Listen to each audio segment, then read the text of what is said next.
Welcome to Joint Effort with Des Moines orthopedic surgeons. This podcast covers the pain and injuries that are associated with muscles, ligaments, and joints.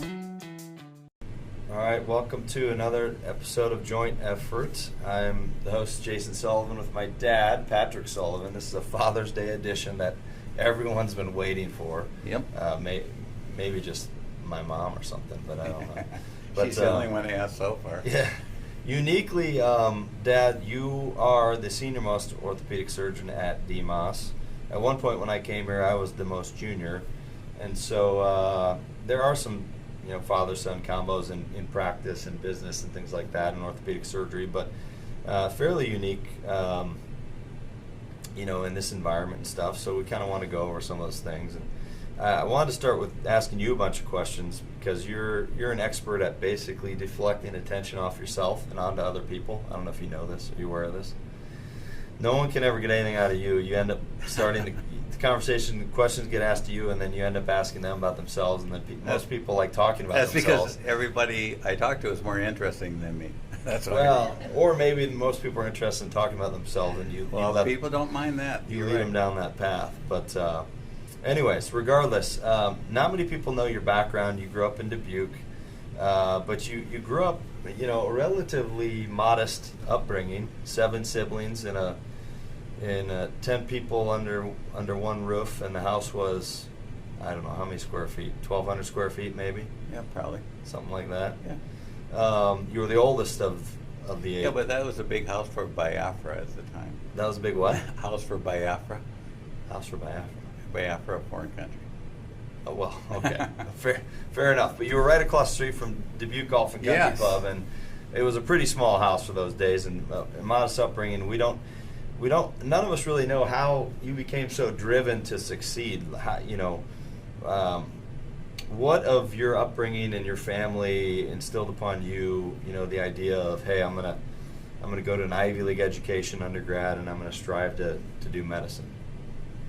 Well, you don't wake up deciding that. You do it day by day, of course, and you get your influence from the people that you grew up with. Not so much your friends, but your teachers, your parents, their friends, see what they do, and you sort of put things together and say, well, what works for them, what doesn't work for them, what are they telling me that works out, or they're kidding themselves, and you learn that way. What did your dad do for a living? What did Papa Rocky do?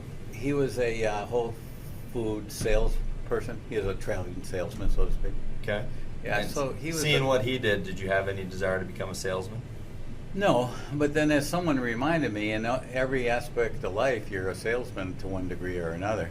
In anything you do, you're always talking to people. You're always convincing them of things. You're always listening to them and trying to understand what they want. So that's what good salespeople do, and you do that. If we make a good interaction with our patients on a genuine basis, we're in a way doing that.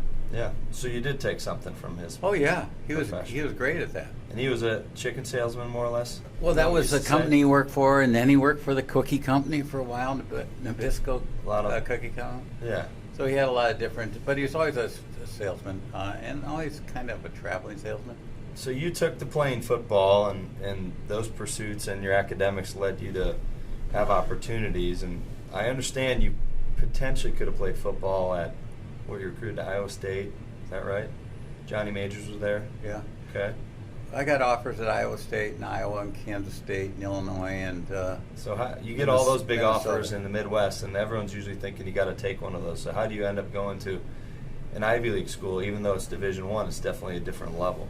Well, yeah, it was a combination of things. I had a combination of sports and academics because I knew I wasn't going to make any money in football. That was going to be the one. How'd you know that? You just can figure it out. If you're honest with yourself, you know where you fit in, and you know what your ranges are. And yeah, all the kids in high school were either going to Iowa or Iowa State. That was the local parochial choice, and they're great schools. And the time of Johnny Majors, he was making it a national powerhouse, so that was a real attraction. But then we sat down and thought about, well, where are you going next? If you keep your next step in mind, you always want to plan with that as you do this step. You can't always, but if you can, it helps you. And so I decided a better combination was to play football like I wanted to, and also get an academic education from a notable place so that the next step was easy to get into. And turns out that's true. No one likes to hear it. And it isn't. What you can learn at an Ivy League school is not necessarily any higher objective information, any better classes, but it's kind of a club. And in that club are all the high-level people that can help you get to the next step a lot quicker. And a different region too, right? Yeah, well, it's nice to experience something different. East Coast. I remember I visited because I thought, well, if you went there, maybe I'd want to go there. And when I visited, I very quickly figured out that, you know, it was beautiful, but I thought, man, this is small. And if you get, you know, if you're surrounded by the people that you don't quite vibe with, it could be a different, you know. But if you get in with the right people, it could be an amazing experience. It just seemed like it seemed like an isolated place across the river where you run into all these brilliant minds. Part of me thought maybe I wasn't smart enough to go there. Well, that's why I don't think that was true, but that's why their motto is a voice crying in the wilderness, because it's in the middle of the wilderness. Is that really? Yeah. Their motto? Vox clamatis in deserto. Okay. A voice crying in the wilderness, because that's what it is. That's what it was. So was the football the level that you wanted it to be at? Was it watered down for you, or was it just right? I've heard stories about you playing football, and a lot of people say you're pretty mean. You'd block a guy, knock him on the ground, he'd get back up and push him back down. You kind of had that edge. I mean, I think that was the guy's mother who said that. I don't think it was actually true. So, but in any event, you know, you sort of acclimate or gravitate to the level you're at, and it was good enough, and it was fine enough, and I knew I wasn't going to the next level. And did I ever think or regret not going and playing at Iowa State? No. Yeah. I didn't. So what set you apart on the football field? What made you a higher level player? It wasn't your quickness, I know that much. Partly looks. Was it strength? Was it tenacity? Was it? I don't honestly know. I was. Was it the same thing that helped you in your career? Just size, and probably training. At those days, you know, guys are formally have trainers and coaches and everything in their 7th grade. They have potential. Back then, no one even lifted weights or trained. You just showed up. So did you outwork some people? Well, there was a training room, so I used it and other people didn't. Okay.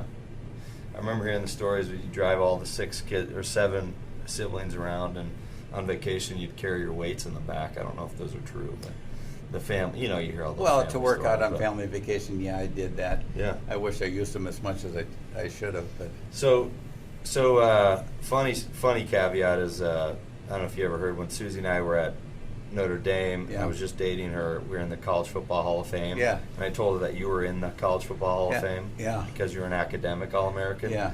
Well, we were searching for Pat Sullivan, and that takes you to the Auburn quarterback, I think, who's Heisman Trophy winner. Yeah, he is. So she starts screaming to 500 people, Jason's dad won the Heisman Trophy. That's funny. Which is pretty funny. And I told her very quickly. I let her have it for a little while because it was, you know, no one knew any different. A little bit of a thrill. And then she met you, and she's like, I don't know. Is that the guy who won the Heisman? Anyways, so from Dartmouth, somehow did you know you wanted to do medical school? I think when I went to Dartmouth, I thought I might, and then it just seemed like an easy path to take when I was there, because, you know, you get into an Ivy League school and 50% of them start as pre-med. So then from there, did you focus on medical school as a way of getting to orthopedics, or was medicine the first thing and then orthopedics came along medicine later? was the first thing. I thought it was a reasonable category. It seems like not a worthwhile thing to do. Mm-hmm. It seemed like no matter where insurance went, you'd always have a job because people always needed help, and what form it got delivered or under what insurance policy it got delivered or in what city it got delivered, didn't matter. People always need doctors. So I thought there's job security, whatever that meant. And then there was a wide diversity of what you could do. And no, I didn't choose orthopedics till later. You didn't? No. Is it true when you graduated med school, you asked Mom if you could then go to law school? Is there any truth to this? Yeah. I was kind of tongue-in-cheek. She thought it was more serious than it was. But were you going to try and do law school at the same time as residency, or you just were looking for a different intellectual pursuit? No, I liked school. I always did well at school. And I always liked to have as much training as I could. And I thought, well, if I have that degree too, how many people in the country have that? That's greater security and maybe more avenues and opportunity. But she said no. that kind? Probably not. She probably wasn't that kind of it. She probably said, No, get no, to- say get she to was work that or kind. something. She said just no.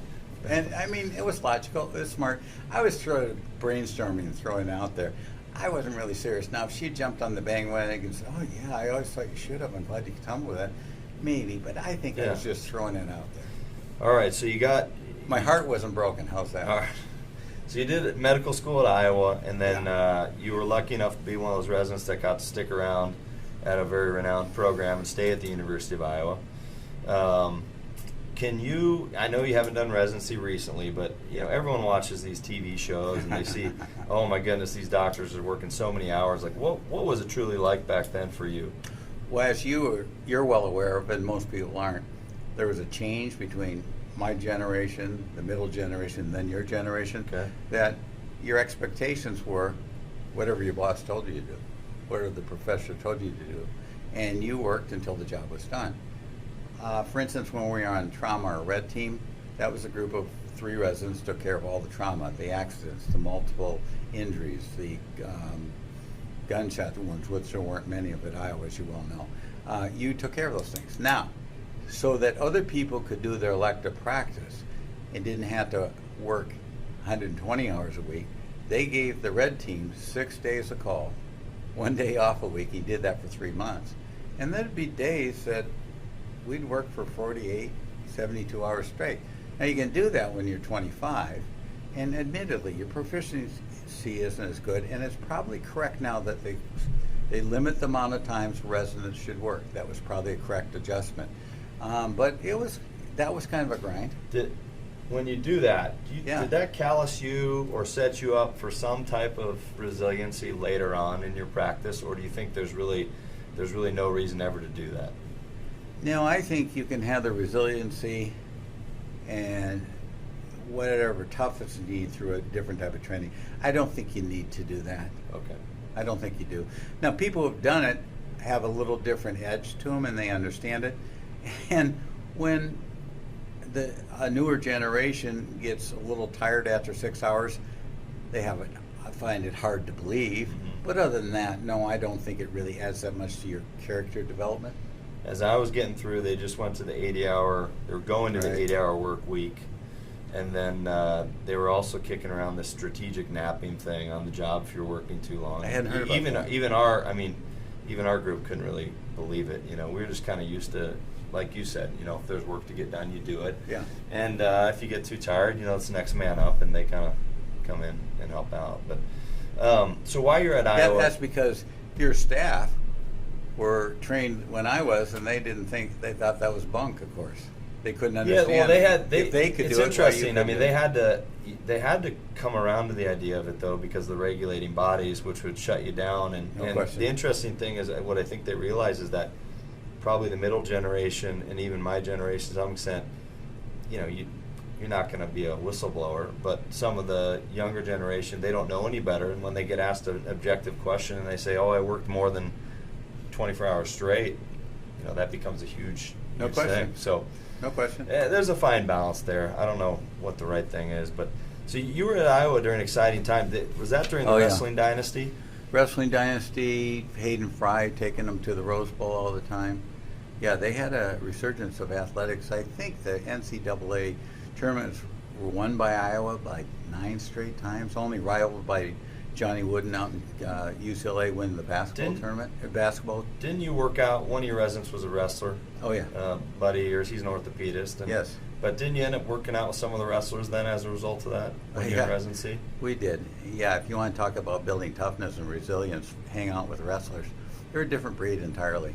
Running the stairs in the state football stadium, and I remember you telling me a story about Gable, something about you're in a sauna. Yeah, well, so Mo was my junior resident. He was an All-American wrestler, and he says, "Hey, you know what? We really ought to work out regularly." I says, "Fine. How do you want to do it?" He says, "Well, listen, you get up at 4 and How do you meet me at find the wrestling time? gym."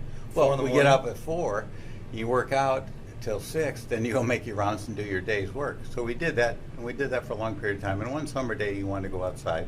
It was 95 degrees, and 95% humidity. And he thought, hey, let's do it easy today. We're going to run a 4-mile run, go over to the stadium.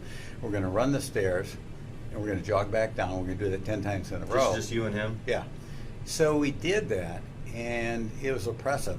And we took our pulse at the top. And after the 5th one, I says, hey, Mo, I got to 200, and I still don't know what my pulse is, so I'm going to walk back down and then run up, okay? He said, yeah, fine. So he just went and continued to do it. And one day, he's working out alone.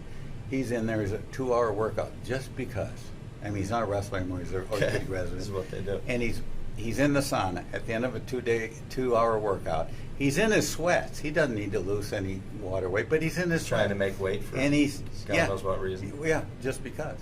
And he's jumping rope, and the guide walks in, Gable, his old coach. He says, Mo, how you doing? Fine. What are you doing? He says, Coach, I just finished a tremendous workout, 2 hours worth. He says, great. He says, why you got your eyes closed, Mo? He says, because I'm at the end, and I'm trying to block out the pain. He says, Mo, you got it all wrong. You're supposed to focus on the pain. That explains wrestlers. Yeah, and Dan there's excellence. In one statement, that's why they had a dynasty, probably. Oh, yeah. He expected and they're too excellence. afraid to disappoint him.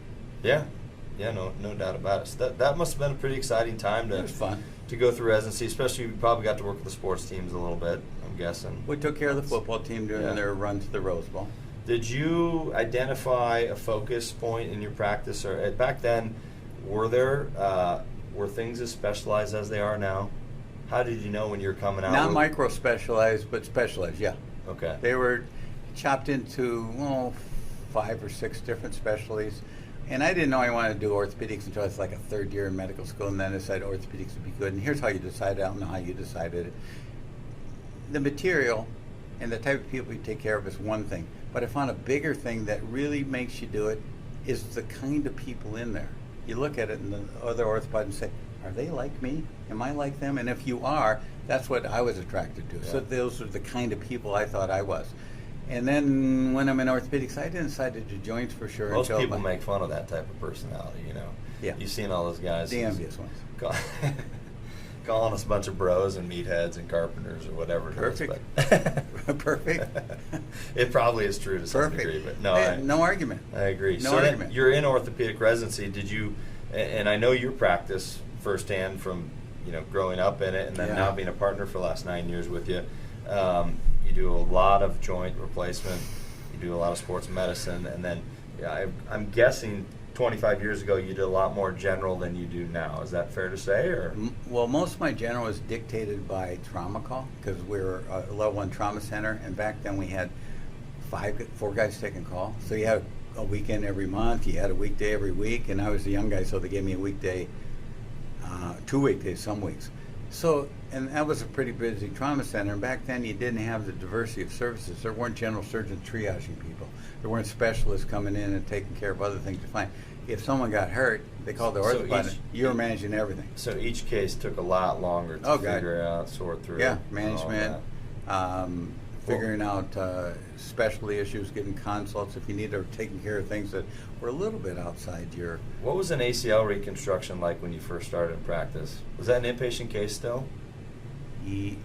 At the University of Iowa it was. When I got here shortly thereafter, it was becoming outpatient. Okay.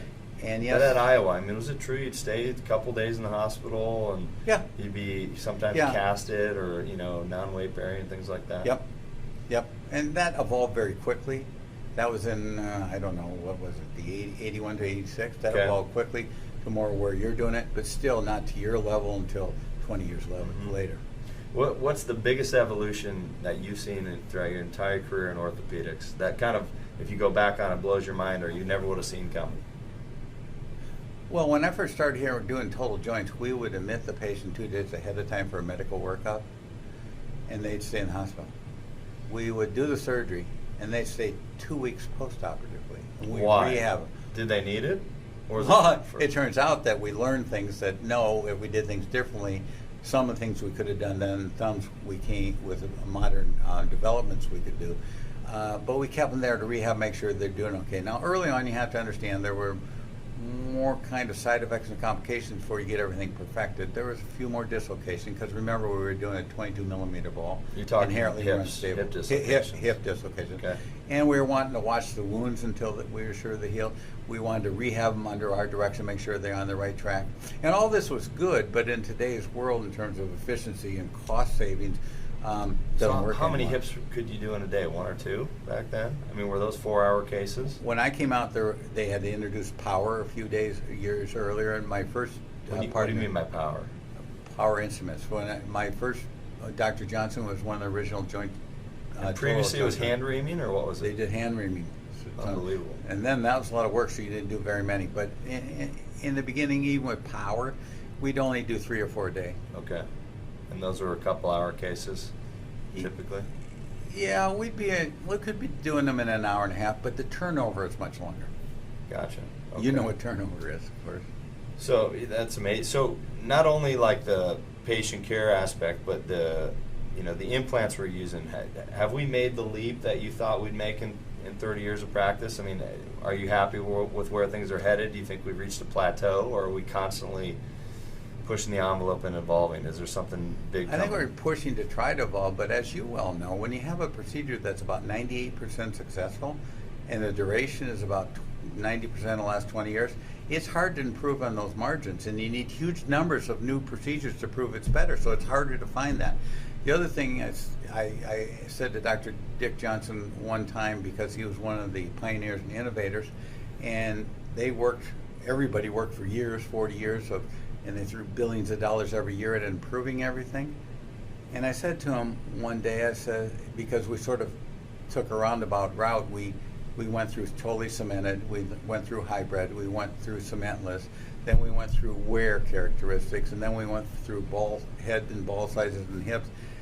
And then sometimes we learned a lesson, we went back to what we were doing. I says to him, Dr. Johnson, did you ever think that you spent 35 years or something, that collectively billions of dollars, and we only be these many steps forward? He says, yeah, but unless you did it, you wouldn't have been that many steps forward, and you needed that because that improves it. It's almost like small steps of trial and error. Yeah, it can see arduous. You study it, then you move forward. A lot of times, by the time you know how this thing performed, you're already on to the next thing. That's the weird thing to me. The prosthesis you use doesn't have a longevity, doesn't have a really long, trial, but we think it's better because of X, Y, and Z, but then we don't have the studies till we moved on to the next thing. It's kind of a weird. Well, like they say, it's nothing worse than ruining your results than long-term follow-up. Yeah. And if you're starting two or three new things before you have enough data on the first or second one, you're in the midst of 3 trials and you don't know which way is right. Did some of your studies take you abroad when you were? Yeah, I did a traveling fellowship with Dr. Dick Johnson, and he provided Where that was for that? me. Where'd I go to? Yeah. Well, I traveled in this country. Went to New York and Los Angeles and Phoenix, Arizona, and I went to London, Brussels. Now, abroad, I want to know, why is it that there seems to be, everyone thinks, outside of the U.S. places are ahead of us in terms of healthcare, or like they're doing more advanced things that we're a little more sheepish to try because we don't have the evidence yet. Did you find that to be true then as well? There are a few on the cutting cusp of things. I'll tell you why I think that's true in a minute. But at one place I went to in Belgium, and the guy had been at Iowa for a little bit, so that was our connection. He would take a plastic casting of the inside of the femur, send it out to a truck where there were engineers out there that chiseled a perfect titanium stem to match that. Bring it back in, flash sterilize it, and we'd implant that. Yes, that would take a little while. 3D printing before 3D printing. Yeah. Wow. Yeah, reverse. And the reason I'll tell you that I think Europe will look a little ahead of us sometimes, and they do things a little earlier, is it's just like, AO came from Switzerland. Mm-hmm. And those guys in their talks one time said, the reason they do better, and he'd flash up on the screen, a motorcycle guy, he says, because in Europe, this is our experimental animal. Meaning they jump to humans a lot quicker than we do. Got it. Okay. And that, we probably actually benefit from them doing that.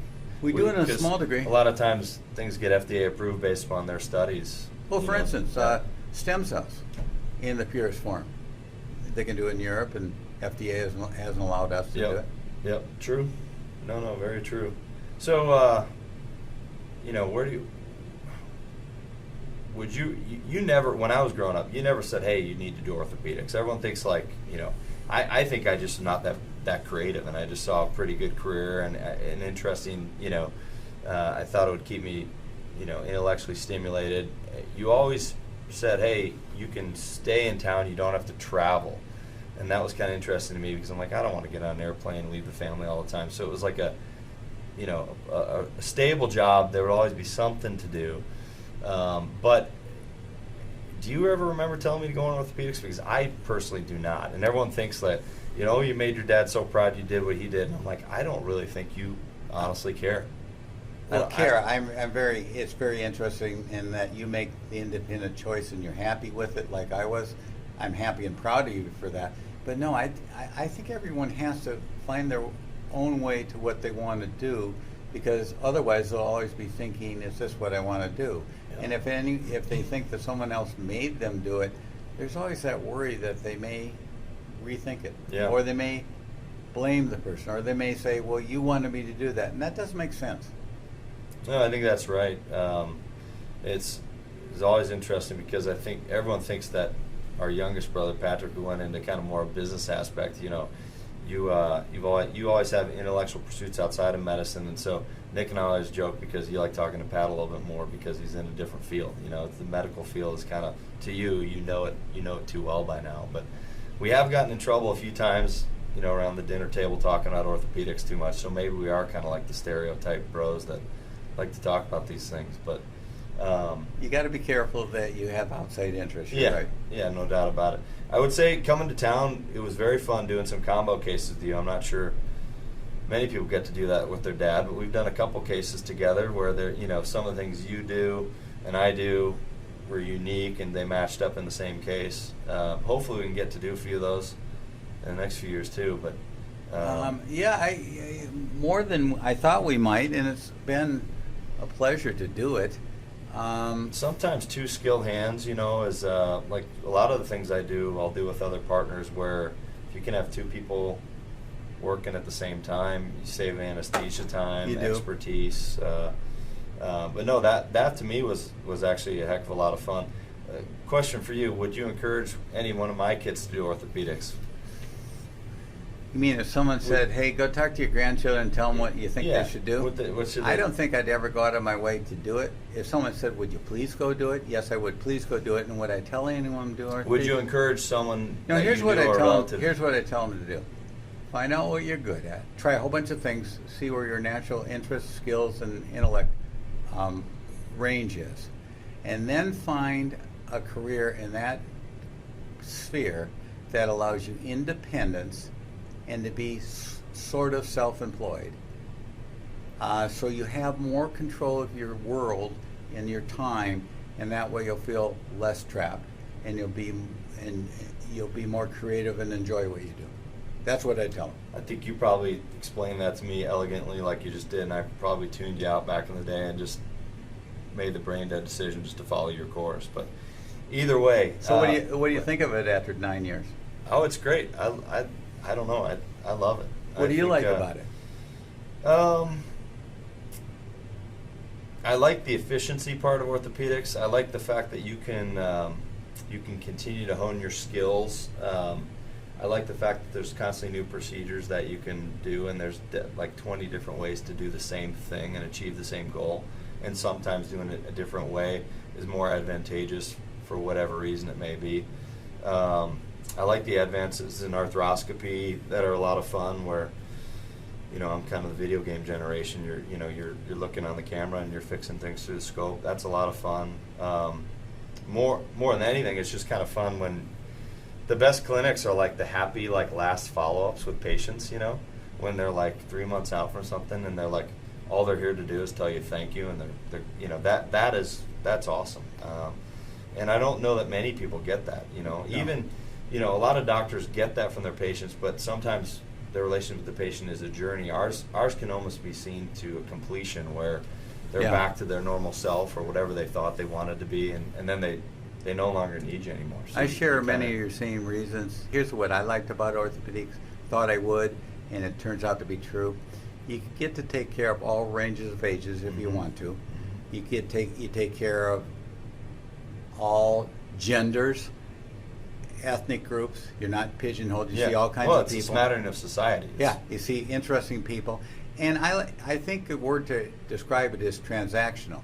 They come to you with a problem to figure out, and you figure out a solution, and then you can put an end chapter to that and close the book, and they're satisfied, and it seems complete and neat. You can put it on the shelf.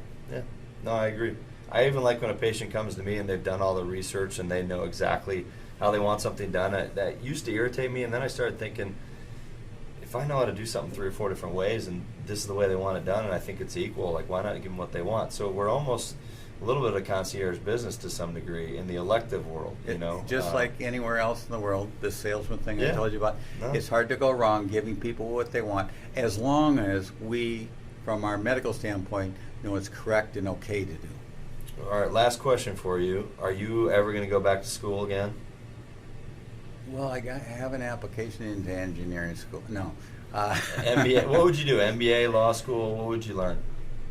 I would have to have an end point, and I can't understand. I've done this for long enough. What other thing can I do that was of significant contribution? I don't think there's much left to do. You said you just like going to school, though. Well, I do like going to school, but I like an end point. What am I going to do with it? First time. I could see going to adult courses and learning some new subject that had no practical application to the world. Yeah. Because I don't need that anymore. I could just enjoy knowledge for knowledge's sake. Yeah, you read some dense books. The last story I got about your dad is when I brought Susie. I was dating her for a year or so out of college, and she was asking you what book you're reading. You were reading the Iliad at the time. She's like, I'm reading that for my class at Notre Dame, and she's like, this is awful. Like, your dad reads this stuff for leisure. I said, I don't know. He's a little different. You know, he just likes to. He has a thirst for knowledge. I didn't remember that. Anyways, thanks so much for coming on. Yeah. I appreciate it very much. Thanks for having me on your podcast.